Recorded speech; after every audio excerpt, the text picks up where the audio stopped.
Mimpi City untuk raih trofi Liga Champions kembali terhenti. Kini angan-angan tersebut pupus di partai final setelah mereka takluk 0-1 dari Chelsea. Lalu apa penyebab kekalahan City kali ini? Taktik apa juga yang Tuchel gunakan untuk mengalahkan City? Bila kamu ingin tahu jawabannya, tonton terus video ini. City bermain dengan formasi 4-3-3. Yang mengejutkan tidak adanya nama Rodri atau Fernandinho di posisi gelandang bertahan. Kini posisi tersebut diisi Gundogan. Selebihnya pilihan pemain Pep sama.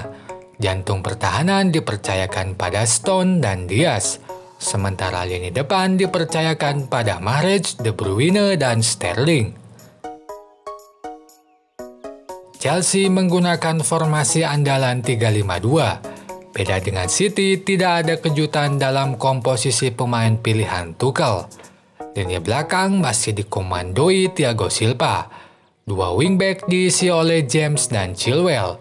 Sementara di depan dipercayakan pada Mount, Havertz, dan Werner. Chelsea bertahan dengan low pressing. Mereka tidak berusaha segera merebut bola dari pemain City. Mereka hanya agresif merebut bola saat sudah sampai area pertahanan sendiri. Misalnya pada cuplikan ini, terlihat John Stones dibiarkan leluasa menggiring bola sampai tengah lapangan. Pemain Chelsea lebih memilih menjaga kedalaman pertahanan.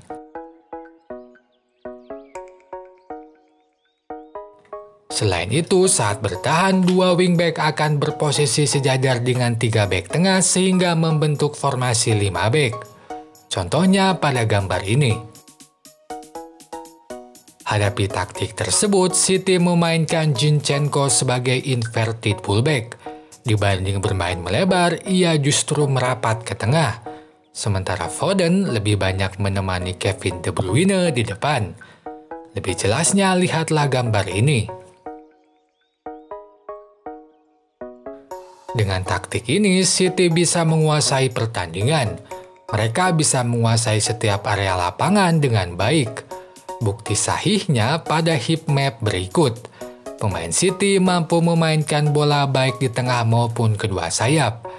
Itu terlihat dari dominannya warna oranye di area tengah dan sayap. Lalu di mana masalah lini serang City? Masalah ada di bek-bek Chelsea. Bek Chelsea bermain gemilang sehingga banyak peluang City yang menjadi sia-sia.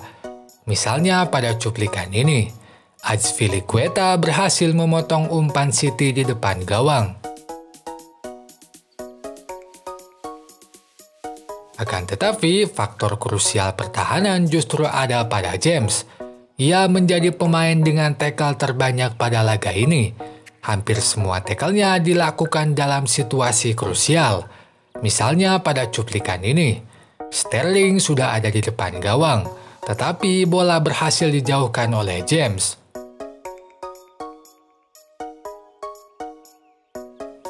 Itu juga menjawab mengapa City hanya hasilkan 1 tendangan ke gawang. Bukan karena mereka tak mampu melakukan build-up serangan, tetapi karena selalu terpatahkan saat di kotak penalti. City bermain dengan high pressing. Mereka berusaha segera merebut bola sedari awal dikuasai pemain Chelsea. Misalnya pada gambar ini, terlihat pemain City begitu agresif merebut bola sedari awal. Sementara saat bola sudah mendekati pertahanan, City bermain adaptif dengan formasi Chelsea. Pertahanan mereka berubah menjadi 5 bek untuk menghadang 2 wingback Chelsea. Misalnya pada gambar ini. Namun sayang, taktik Pep ini hanya efektif saat build-up dilakukan perlahan oleh Chelsea. Saat Chelsea melakukan build-up secara cepat alias serangan kilat, pemain belakang City tampak kewalahan. Mereka kadang kalah jumlah pemain di belakang akibat transisi pemain yang tidak baik. Misalnya pada gol pertama. Pada gol pertama, sebetulnya John Stones memiliki 2 opsi. Pertama, mempressing Mount sehingga umpan tidak terjadi. Atau kedua, mundur ke belakang memposisikan diri sebagai 3 back. Namun ia tidak melakukan salah satu pilihan tersebut. Akibatnya, Mount leluasa mengumpan dan di belakang terjadi 2 versus 2 yang seharusnya tidak boleh terjadi dalam prinsip bertahan. Hasilnya, gol satu-satunya Chelsea pun terjadi.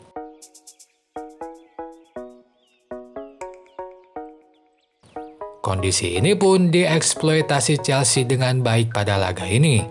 Beberapa kali serangan berbahaya Chelsea terjadi akibat transisi pertahanan City yang tak berjalan baik.